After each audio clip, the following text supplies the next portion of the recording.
오늘은 언약과 인자하심이라는 제목을 가지고 하나님 말씀을 증거하도록 하겠습니다.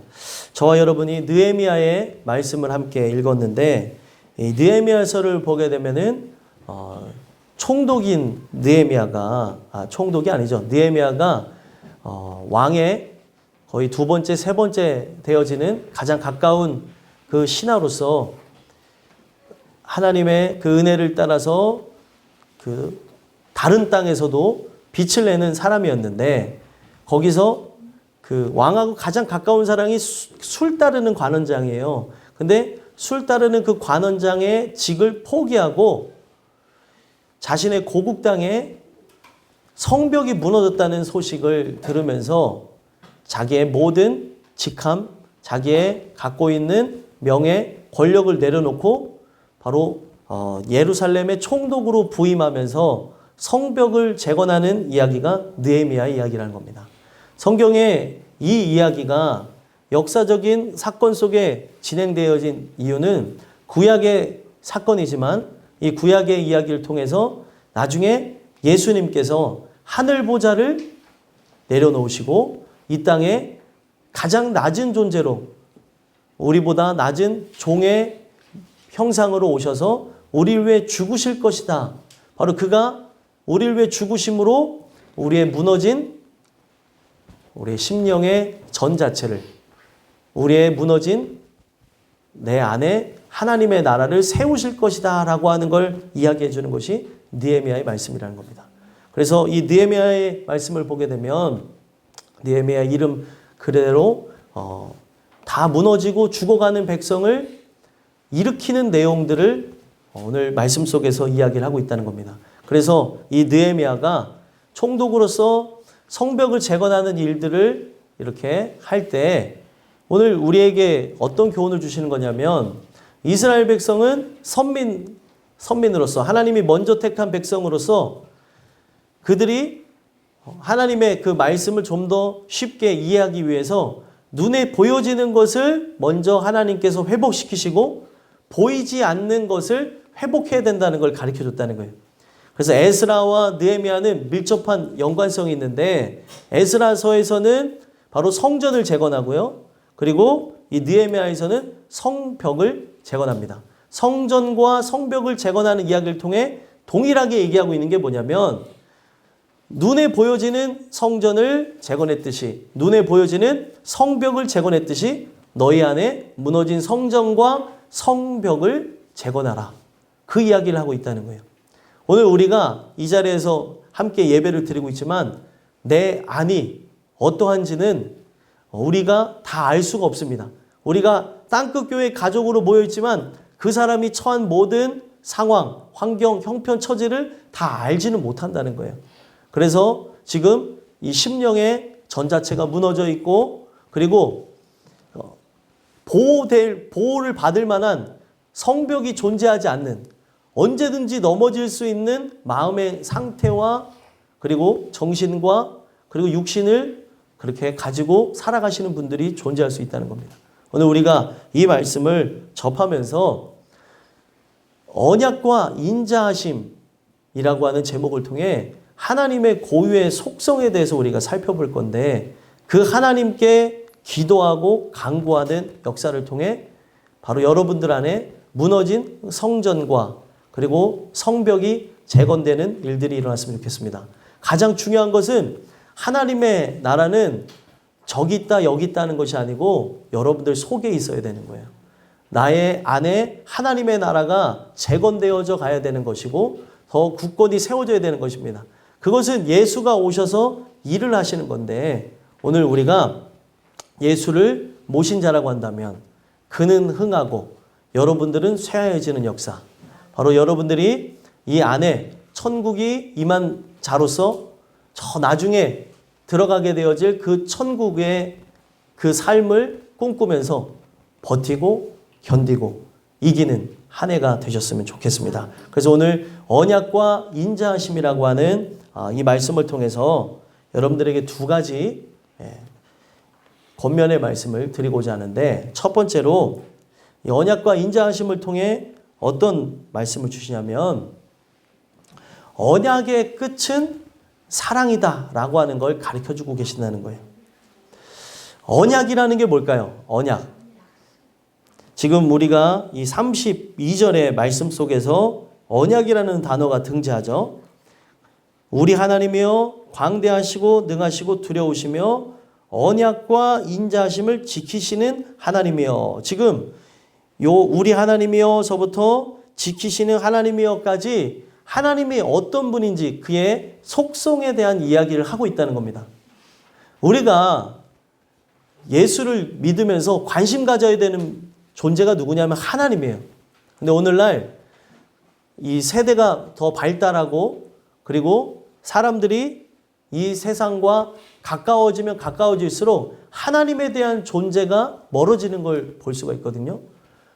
저는 땅끝교회라고 하는 이 교회는 하나님에 대한 존재만 선포되는 장소가 됐으면 좋겠어요. 우리가 관심 가져야 되는 분은 하나님입니다. 그렇기 때문에 그 하나님에 대해서 여러분들이 깊이 알고 체험하게 되어지면 목회자도 성도도 어린아이도 절대로 넘어지지 않고 승리하는 역사를 경험하게 된다는 거예요. 목회를 잘 하다가 넘어지는 목사님들도 있고 저도 지금 이거를 제가 자신하고 얘기하는 게 아니라 우리가 하나님을 경험하고 그 하나님에 대해서 깊이 알고 나간다면 사람의 관심 갖기보다 그 하나님의 속성에 대해서 우리가 실제로 경험하게 된다면 끝까지 승리하게 될 것이라 저는 믿습니다. 마귀는 여러분들이 가장 약해질 때를 기다리지 않겠습니까? 마치 사자가 자기의 타겟이 되어지는 짐승을 잡아먹을 때의 모습처럼 그렇게 끝까지 기다린다는 거예요. 사자가 그 짐승 하나를 낚아채는데 얼마나 기다릴 것 같아요? 엎드려가지고 아주 오랜 시간 진짜 미련해 보일 정도로 어떻게 저렇게 몇 시간 동안 가만히 있을까? 그 표적이 내 앞에 가까이 와서 자기의 힘을 다해서 딱 움켜질 수 있을 때에 사자는 그때 움직인다는 거예요. 그러면 성경에 이 사단을 사자로 비유한 이유가 뭐냐면 여러분들을 기다리고 있을 수 있다는 거예요. 지금은 넘어지지 않을 것 같으니까 지금은 흔들어도 흔들리지 않을 것 같으니까 가만히 두고 있지만 조금 지나면 돈과 명예와 권력과 권세 또 인간이 누리지 못하는 그런 죄악의 것들을 맛보게 되면서 넘어질 때를 기다리고 있다는 거예요. 그래서 저는 우리가 하나님의 속성에 대해서 깊이 알아야 된다는 겁니다. 그래서 여기 느헤미야서도 보게 되면 하나님의 속성에 대해서 쭉 언급하고 있는데 언약이라는 걸 먼저 살펴본다면 언약이 무엇입니까? 언약이라고 하는 거는 자르다라고 하는 말에서 온 거예요. 자르다. 뭘 자를까요? 이게 뭐냐면 이 언약이라고 하는 거는 쉽게 두 사람이 있으면은 두 사람이 재물을 하나 놓고 짐승이라고 하는 재물을 하나 놓고 서로 계약을 맺는다는 그런 뜻이에요. 근데 이 계약의 성립을 어떻게 하냐면 짐승의 몸을 반으로 가르는 것을 통해서 계약을 맺습니다. 이게 다소 조금 혐오스럽고 이게 좀 이해가 안 되는 야만적인 행위처럼 비춰질 수 있지만 그런 게 아니라 이 짐승을 반으로 가르는 이야기를 통해서 무엇을 얘기하는 거냐면 두 계약자 간에 이 계약을 어길 시에는 짐승이 반으로 갈라져 죽은 것처럼 그 상대가 이것을 책임지고 죽어야 되는 걸 얘기하는 거예요. 그래서 이 이야기의 끝이 어디를 향해서 가고 있냐면 나중에 우리가 하나님의 언약을 어기는 그 사건을 통해서 우리는 결국에 어떻게 되는 거예요? 죽어야 되는 거죠.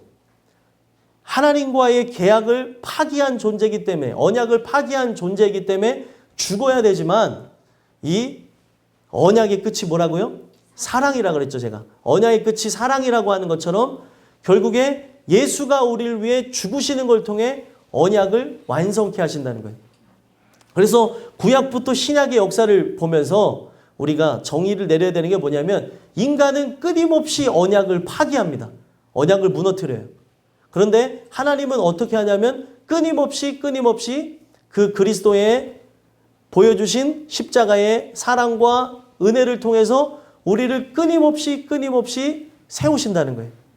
그래서 이 언약의 끝은 사랑인데 성경에 보면 수도 없는 그 언약들이 이제 존재하잖아요. 그래서 그 언약이 이제 꽃을 피고 열매를 맺는 그 아름다운 순간이 뭐냐면 십자가 언약이라는 거예요. 인간은 하나님과 언약을 맺은 존재이나 이 언약을 따라 순종하며 나가야 됨에도 불구하고 이 언약을 마음대로 파괴해버렸다는 거예요.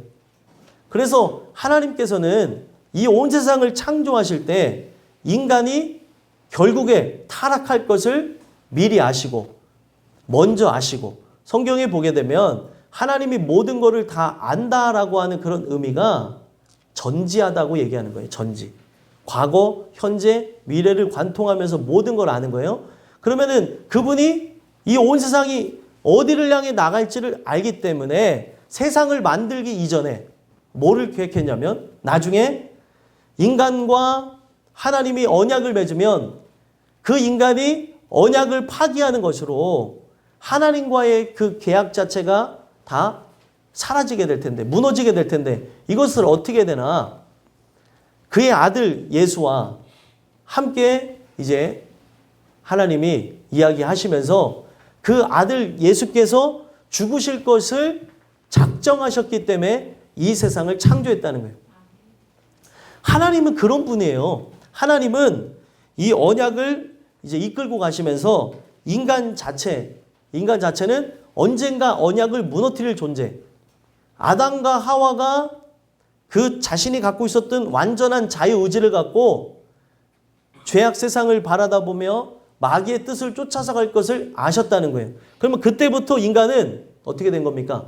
영혼 자체가 죽은 거예요. 그래서 여기에 도덕과 윤리적인 기준이 높은 사람이 앉아 계실 수 있어요. 뭐 사람 자체가 여러분들 죄라고 하는 게 술 먹고 담배 피는 것만 죄가 아닌 거 아시죠?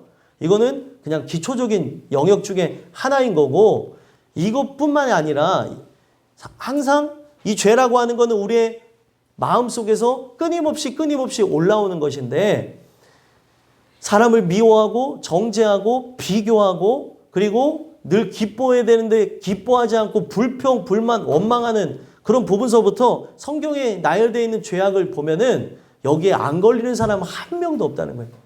근데 제가 늘 말씀드리는 것이 뭐냐면 항상 술 먹고 담배 피면 그 사람들만 교회에서는 죄인으로 인식하는 부분이 있는데 그거는 그냥 눈으로 드러난 행위이기 때문에 사람들이 비판을 하는 거고 보이지 않는 죄가 더 위험한 거고 또 우리가 나라고 하는 존재가 드러나지 않는 그 장소에서 갖는 나의 위험한 생각 또 잘못된 행동들 그런 언행들이 더 큰 문제라는 거예요. 제가 얘기하는 거는 다 똑같은 죄인이라는 걸 얘기하는 겁니다. 근데 그 중에는 이렇게 자범죄를 잘 짓지 않는 도덕과 윤리의 기준이 높은 사람이 존재한다는 거예요.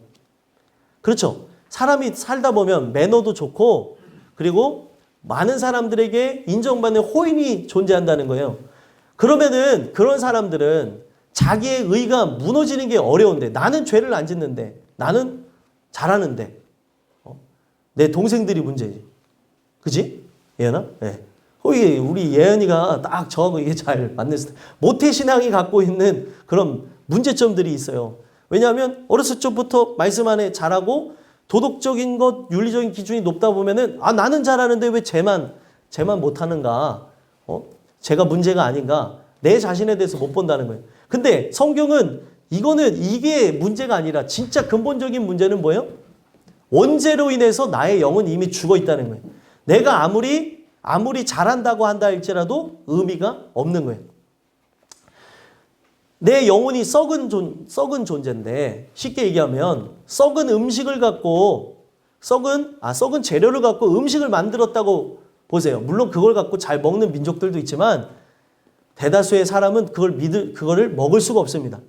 그렇죠? 뭐 심지어 기피해야 될 음식 중에 곱창과 막창이 있다고도 하잖아요. 제가 어떤 기사를 봤는데 왜 기피해야 될 음식이 있는가 하고 봤더니 거기에 잘 제거한다고 이물질을 제거한다고 하지만 이거는 그 안에 배설물이 차 있던 그런 것이었기 때문에 그것으로 만든 음식을 먹으면서 사람들에게 안 좋을 가능성이 있다고 의사는 기피해야 될 음식의 2등이 막창과 곱창이더라고요. 1등은 뭘까요? 탄산음료더라고요. 탄산음료 가장 좋아하는 사람이 지금 설교를 하고 있어요.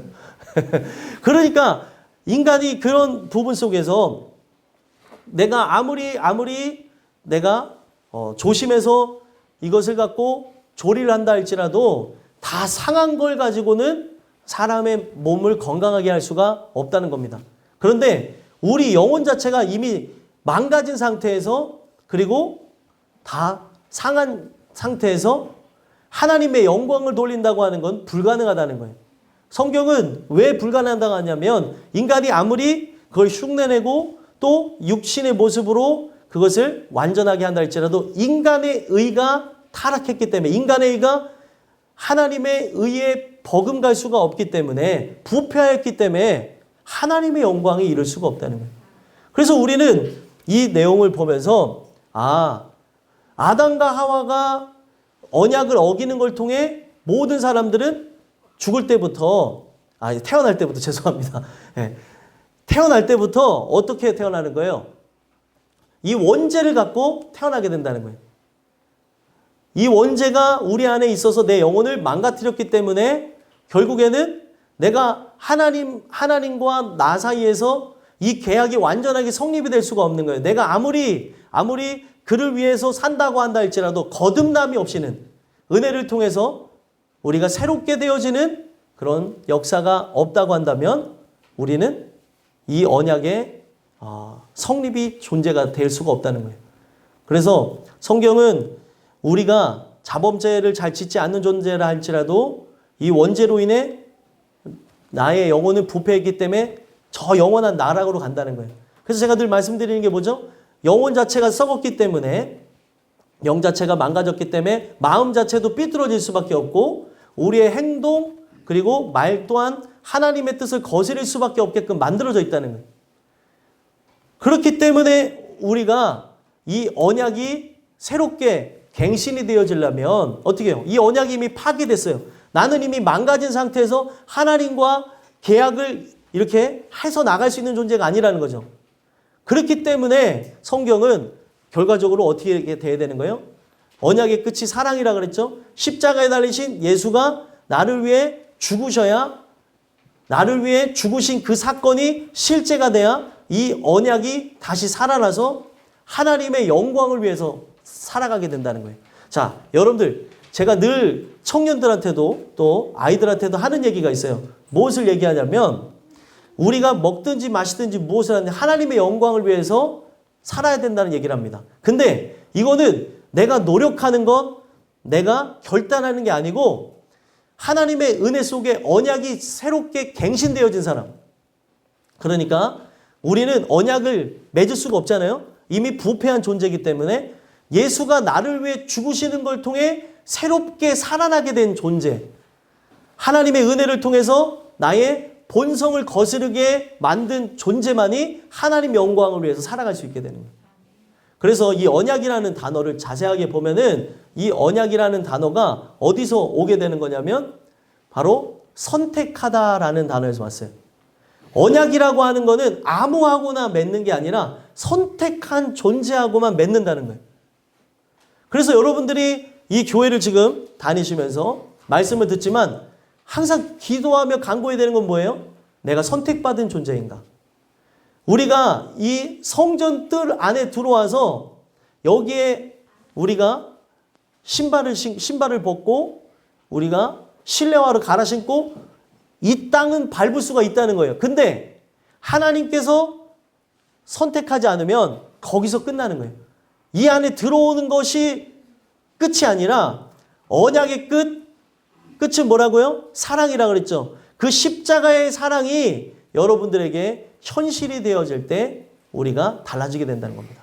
그러니까 이 언약은 하나님이 우리 망가진 존재를 살리시기 위해서 아들을 십자가에 내어준 거잖아요. 이 사건이 실제가 되어져야 여기 있는 모든 사람들이 하나님과 내가 함께 이제 예수님이 나를 위해 죽으신 것 때문에 언약이 다시 갱신되어지고 언약이 회복되어져서 어떻게 되어지는 거예요?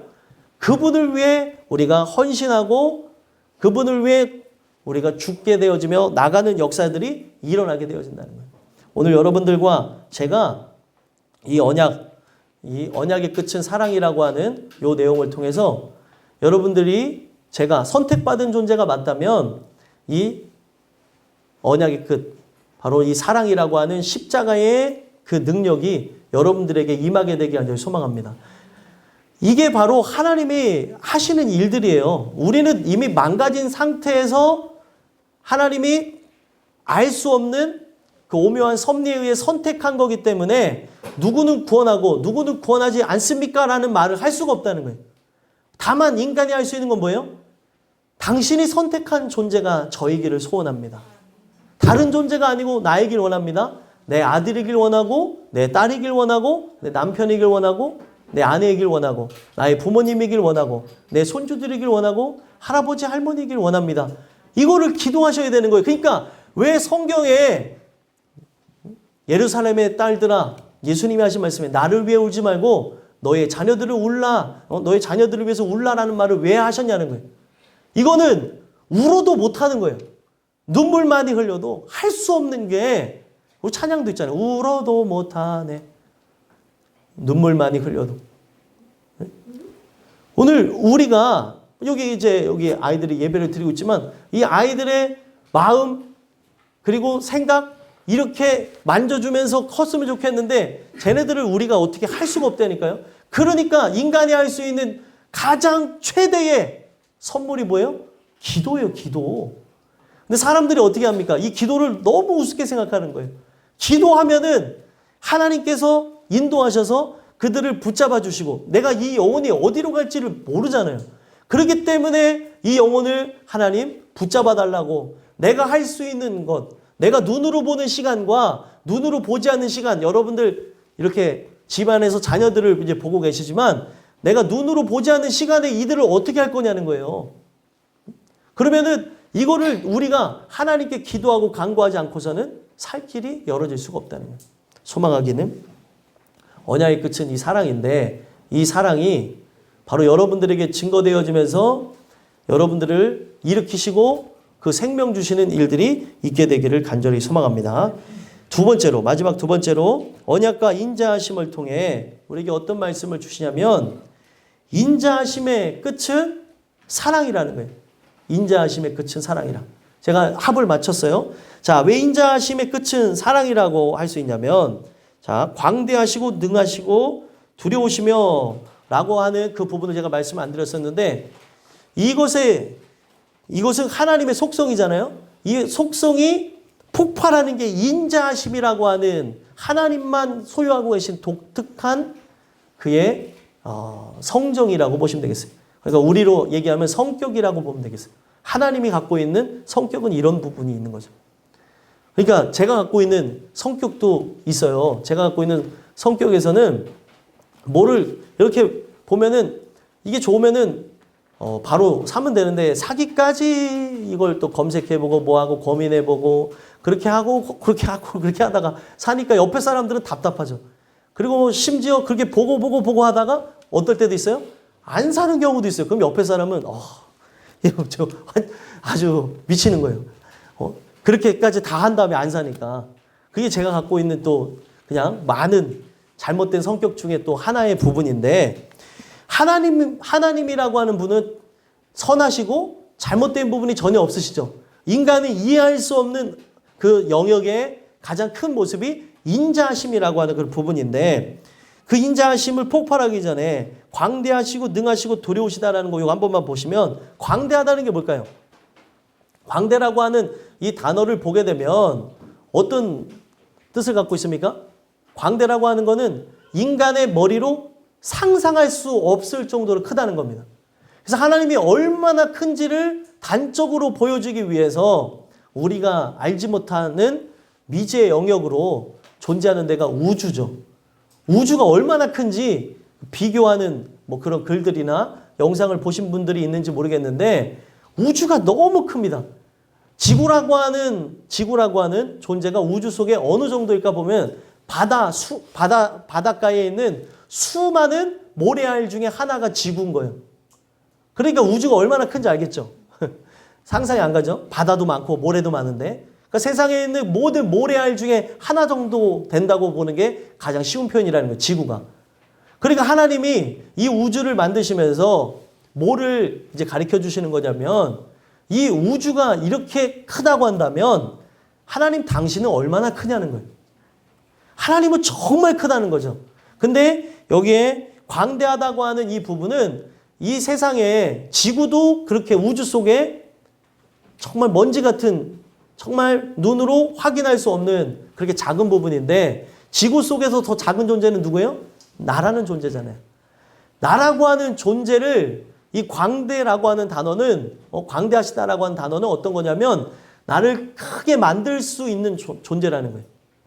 그래서 이 광대한다는 이 단어를 광대하시다는 단어를 보면 바로 이렇게 실 있잖아요. 실을 두 개로 이렇게 엮어가지고 꼬는 것처럼 하나님이라고 하는 존재는 우리를 이렇게 잡아서 이끌고 간다는 분이에요.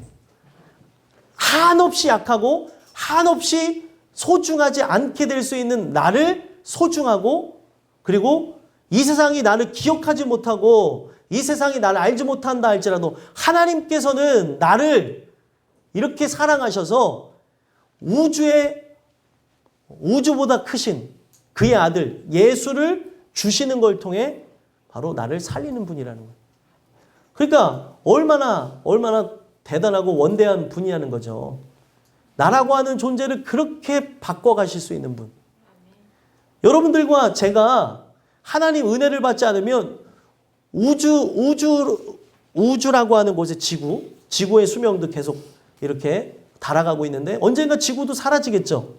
그러면 천지는 변하여지고 사라진다고 하는 이 말씀을 통해 말씀을 의지한 자들 뭐라고 합니까? 이 말씀은 전혀 1.1핵도 변함이 없어서 이 말씀을 의지한 자는 우리가 영원토록 거할 수 있게 되는 거예요. 그래서 그 말씀을 의지하고 사랑하며 나간다면 그 하나님이 이 세상에 기억되지도 못할 연약한 나를 하나님의 자녀 삼아주시고 우주보다 크신 그 분의 자녀로서 저 천국을 함께 치리할 수 있는 자가 되게 하신다는 거예요. 대단하지 않아요? 별로 감흥이 없으신가 봐요. 천국에 들어가서 이 세상에서는 우리가 서럽게 살 수 있어요. 이 세상에서는 눈물을 흘릴 수도 있고 괴롭게 살 수 있지만 하나님의 자녀가 된다면 저 영원한 천국에서 여러분들이 영원토록 기뻐하며 살 수 있다는 거예요.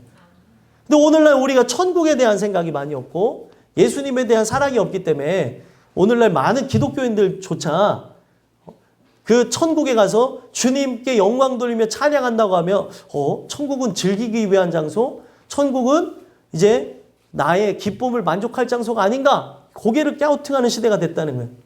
천국은 하나님 사랑하는 사람만 들어가는 거예요. 오늘 이 예배도 우리가 이 예배가 즐겁고 행복하고 해야 되는 게 여러분들이 지금 이 예배도 힘든데 저 영원한 천국에 들어가면 시간을 초월해서 그분을 찬양하며 그분께 영광 돌리며 예배가 계속되어진다고 생각해 보세요. 그러니까 이 천국에 들어가는 게 그런 측면에서 보게 되면 쉽지 않은 부분이 될 수 있는 거예요.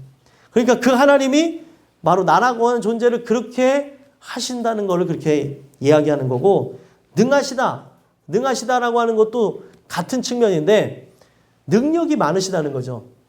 그래서 이것도 이 광대하다는 표현에 같이 연결되는 부분인데 우리를 강하게 하실 수 있는 존재. 세상에서 가장 연약한 존재를 그렇게 해서 하나님이 이 세상에 용사로서 만들 수 있는 존재라는 거예요. 그래서 이 능하다라고 하는 이 단어를 보면 성경에 용사라고 하는 단어들이 있어요. 뭐 예를 들면 사사기에 입다는 큰 용사라 이런 얘기가 있어요.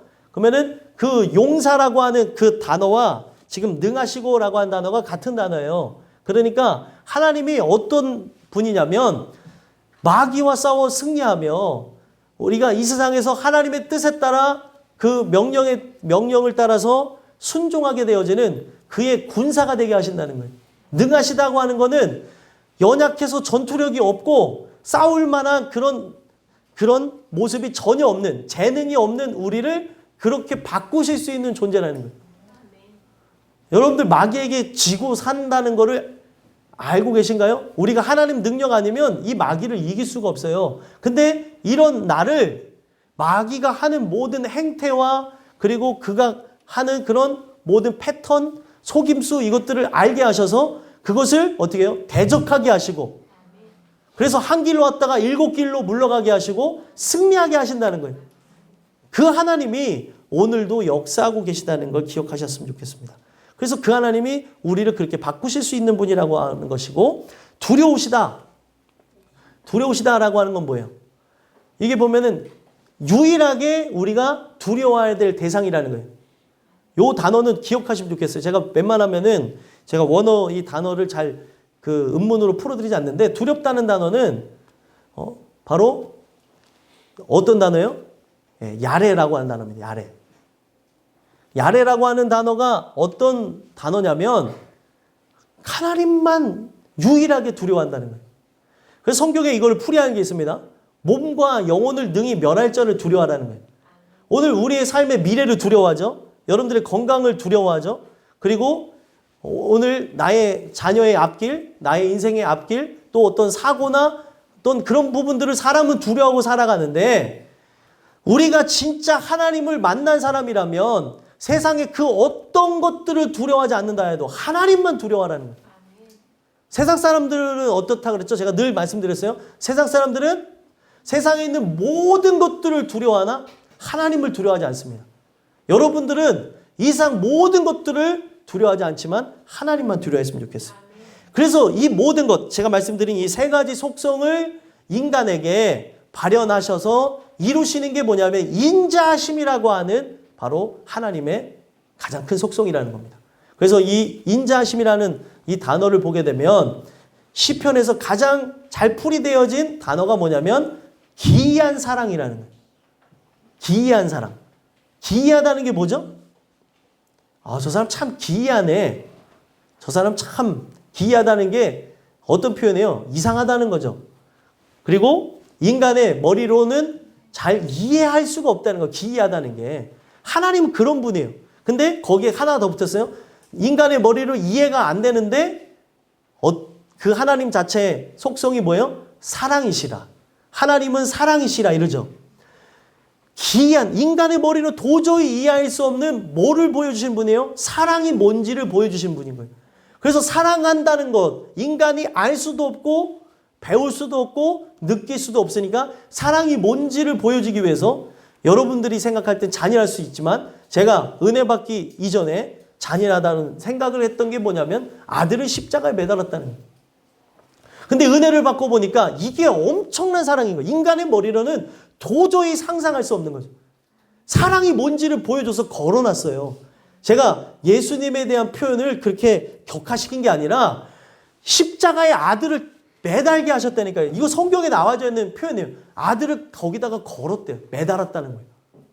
그래서 이 하나님을 찾고 의지하는 자들이 하나님이 얼마나 사랑이 많으신지를 보여줄 수 있도록 그 아들 예수를 십자가에 달게 하셔서 그 십자가에 달리신 예수를 보고 회복할 수 있도록 보고 변화할 수 있도록 길을 열어놓으셨다는 거예요.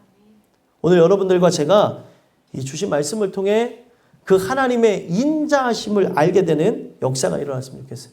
그래서 그 인자하심 때문에 지금 이스라엘 역사 속에서 이스라엘 역사를 여러분들 추격해보면 구약에서 이거 얘기한 역사의 가장 큰 핵심은 뭔지 아십니까? 배반과 배도예요. 끊임없이 배반합니다. 누구 모습하고 비슷해요? 내 모습하고 비슷하죠.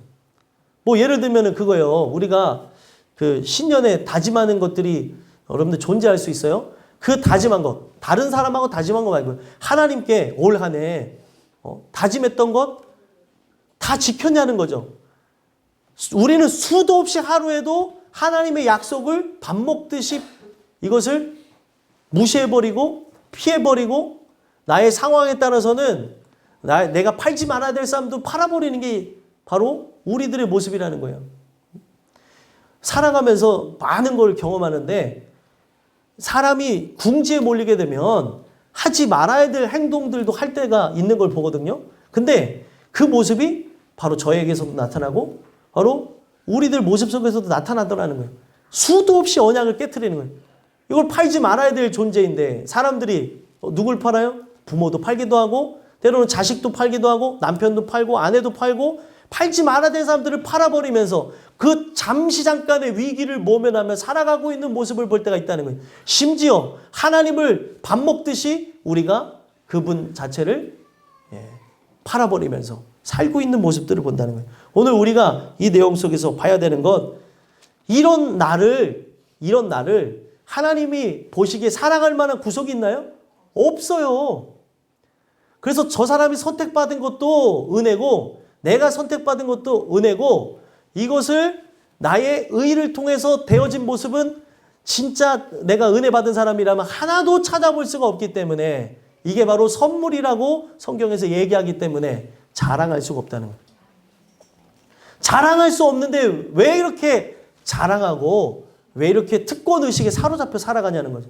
내가 누구보다 뛰어나서 이 은혜를 받은 게 아닌데 누구보다 뛰어나서 이 말씀에 대해서 내가 이해할 수 있고 깨닫게 되어진 게 아닌데 이거는 하나님의 선물인데 오늘 우리가 이런 부분들을 살펴보며 나가야 되는데 오늘 나의 의에 또 취해가지고 사단이 던져준 그런 죄악에 속아서 넘어간다는 거예요. 말씀을 잘 들었는가 안 들었는가 내가 청년들하고도 제가 이런 얘기를 했어요. 나중에 행동을 보면 알 수 있다고. 근데 고개를 끄덕거리고 아멘하고 그리고 그것에 대해서 인정한 다음에 바로 그 다음에 그 행동을 하는 경우들이 있다는 거예요. 청년들 얘기해서 미안해요. 근데 제가 왜 이런 얘기를 하냐면 그 청년의 모습이 또 제 모습이고 우리들의 모습인 거예요. 이 상태로 나가게 되면 우리의 삶에 어떤 재앙이라는 것이 연속되어진다고 한다고 했는데 맞죠. 이게 다 저의 문제죠. 이렇게 하면서도 그 길을 걸어가는 거예요. 그러면은 인생은 이게 하나님을 향해서 내가 삶을 살아간다고 생각해 본다면 이게 어디를 향해 가 있는 거냐면 하나님을 대항하면서 그 뜻을 거스르며 나가는 거예요. 이것의 끝은 뭐냐면 하나님을 대항한 것의 끝은 하나님이 진짜 택하여서 기이한 사랑이 아니면 멸망밖에 없는 거예요. 근데 오늘 우리가 멸망하지 않는 거는 그 하나님의 기이한 사랑이 나를 포기하지 않았기에 하나님의 뜻이 머물러 있기 때문에 지금 살아있는 거라는 거예요. 여러분들이 택한 존재라면 하나님이 끝까지 포기하지 않아서 승리하실 것입니다. 그러나 하나님이 택하지 않은 존재라면 언제든지 심판받을 수 있음을 기억하셨으면 좋겠고요. 인간편을 생각해야 되는 건 뭐예요? 이게 내가 자신할 수 있는 것이 아니기 때문에 우리의 모습을 항상 돌아보자는 거죠. 하나님은 그것을 반드시 이루실 것이지만 나라고 하는 존재는 언제 변한다 할지라도 이상하지 않은 존재예요. 왜요? 부패한 본성을 따라서 살아가는 육신을 내가 힘입어 살아가고 있기 때문에 육신을 소유하고 있기 때문에 그렇고요. 은혜로 충만하지 않으면 우리의 삶에 그런 모습이 나타날 수밖에 없다는 거예요. 그래서 지금 32절 한번 읽어볼까요? 읽어보겠습니다. 시작. 우리 하나님이여 광대하시고 능하시고 두려우시며 언약과 인자하심을 지키시는 하나님이여 우리와 우리 왕들과 방백들과 제사장들과 선지자들과 조상들과 주의 모든 백성이 아수르 왕들의 때로부터 오늘까지 당한 모든 환난을 이제 작게 여기지 마옵소서. 아멘. 자, 여기에서 하나님의 속성을 얘기하며 핵심적인 게 언약과 인자하심을 딱 마지막에 이야기하면서 여기에 속한 모든 사람들, 조상들까지 다 불러가지고 얘기한 게 뭐냐면 그 인자하심만이 지금 현재 처한 우리의 상황을 변화시킬 수 있다는 거예요. 기이한 사랑. 하나님, 내가 하나님 앞에 흠모할 만한 거 아무것도 없지만 하나님 당신이 갖고 계신 인간의 머리로 이해 안 되는 그 사랑이라는 거, 기이한 사랑이라는 거, 그걸 통해서 저를 구원해 주십시오. 그 이야기를 시작하는 거예요. 그래서 보면은 33절에도 그러나 우리가 당한 모든 일에 주는 공의로우시니 우리는 악을 행하였사오나 주께서는 진실하게 행하셨음이니이다. 여기 보면은 우리가 당한 모든 일에 공의롭다라고 얘기해요. 그러면서 우리는 악을 행했다. 우리는 무조건 악을 행했다는 걸 얘기하고 근데 하나님은 어떻게 했대요? 진실을 행했대요. 우리는 계속 악을 행하고 하나님은 진실함으로 그 진리를 행하신다는 거. 이 진실이라는 단어가 변함이 없는 것을 세워놨다는 거예요. 그게 뭐예요? 십자가를 세워놨다는 거죠. 그 십자가를 통해서 구원하시지 않냐는 거예요. 우리는 계속 악을 행하고 멸망으로 나가지만 하나님은 그렇게 행하시지 않습니까? 뭘 얘기하는 거예요? 당신의 기이한 사랑. 그 기이한 사랑의 결정체가 십자가 아닙니까? 그 십자가를 세우신 그 하나님의 능력이 오늘 바로 죄악을 범한 이스라엘 백성 가운데 오늘 말씀을 듣는 우리 가운데 일어나길 원한다는 거예요. 그래서 계속 이어서 얘기하는 게 34절에도 우리 왕들과 방백들과 제사장들과 조상들이 주의 율법을 지키지 아니하며 주의 명령과 주께서 그들에게 경계하신 말씀을 순종하지 아니하고 결과적으로 딱 34절에서 얘기하고 있는 게 뭐예요? 경계하신 말씀을 순종하지 않았다는 거예요. 말씀을 거역했다는 거예요. 제가 말씀드린 대로 구약의 역사는 배반과 배도의 역사라고 그랬죠. 하나님의 뜻을 거역하며 나가는 거예요. 여러분들 우리가 송구영신 예배 때 다짐할 수도 있고 또 지금 이 예배를 드리면서 다짐을 하며 하는 게 뭐냐면 올해는 하나님의 영광을 위해서 살고자 다짐한다 할지라도 죄악을 따라 살아갈 수 있다는 거예요. 오늘 우리가 요걸 통해서 심각성 있게 봐야 되는데도 불구하고 이것이 이제 관심이 없는 사람은 관심이 없는 거죠. 내가 이런 행동을 하고 이런 말을 하고 이거에 관심 없는 이것은 하나님과 나라고 하는 그 사이 속에서 친밀하고 밀접한 관계가 없어서 그렇다고 하는 것을 인지하지 못할 수 있다는 거예요. 오늘 그것을 한번 생각해보고 나가자는 거죠. 우리는 이런 존재라는 거예요. 하나님의 말씀을 순종하지 아니했다는 거예요. 지금 그 전에 이스라엘 백성들의 역사 속에서도 그렇게 했고 우리들의 모습도 그렇다는 거예요. 그러면서 계속 또 반복해서 얘기하는 게 뭐죠? 35절에도 그들이 그 나라와 주께서 그들에게 베푸신 큰 복과 자기 앞에 주신 넓고 기름진 땅을 누리면서도 주를 섬기지 아니하며 악행을 그치지 아니하였으므로 계속 하나님이 그들에게 복을 주시고 그리고 그들에게 넓고 기름진 땅을 주셨는데도 불구하고 뭘 했대요? 섬기지 아니하고 악행을 그치지 아니하였다 이런 얘기를 합니다. 그래서 결과적으로 뭐가 됐다고 얘기하는 거예요. 36절 함께 읽어보겠습니다. 읽어보겠습니다. 시작. 우리가 오늘날 종이 되었는데 곧 주께서 우리 조상들에게 주사 그것의 열매를 먹고 그것의 아름다운 소산을 누리게 하신 땅에서 우리가 종이 되었나이다. 아멘. 결과적으로 뭐가 되었다는 거예요? 종이 되었다는 거예요. 자, 여러분들 제가 왜 이 이야기를 쭉 이렇게 서사적으로 이끌고 가냐면 나중에 집에서 읽어보시는 게 이 느헤미야 9장을 읽어보세요. 느헤미야 9장을 읽고 오신 분도 있겠지만 시작이 어디서부터 시작하냐면 아브라함 때서부터 시작합니다. 아브라함서부터 출애굽 그리고 유다 패망에서부터 그리고 이들이 배반했던 역사 돌아다 보면서 다시 바벨론의 포로 시대까지 이야기를 쭉 이끌고 오고 있어요. 이스라엘의 전체 역사를 이끌고 있는데 시작이 아담과 하와부터 시작하는 게 아니라 아브라함부터 시작하고 있다는 거예요. 믿음의 조상 아브라함부터 시작을 하면서 무엇을 얘기하는 거냐면 하나님이 약속하신 땅으로 이끄는 거에 대한 얘기를 하고 있는 거예요. 자, 이 얘기를 왜 드렸냐면 에덴 동산은 없어졌죠. 에덴 동산은 하나님께서 무너지게 하셨습니다. 사라지게 했어요. 그런데 하나님께서 약속의 땅 이스라엘 가나안 땅을 주면서 하나님이 그 땅을 무엇으로 만들기 원했냐면 에덴 동산과 같이 만들기 원했다는 거예요. 그래서 그들에게 언약하시고 그들을 이끌고 나갈 때 너희들이 그 땅에 들어가게 되면 그 땅에서 하나님의 말씀을 따라 살면은 그 땅이 바로 여호와의 동산과 같이 될 것임이라는 것을 얘기하셨어요.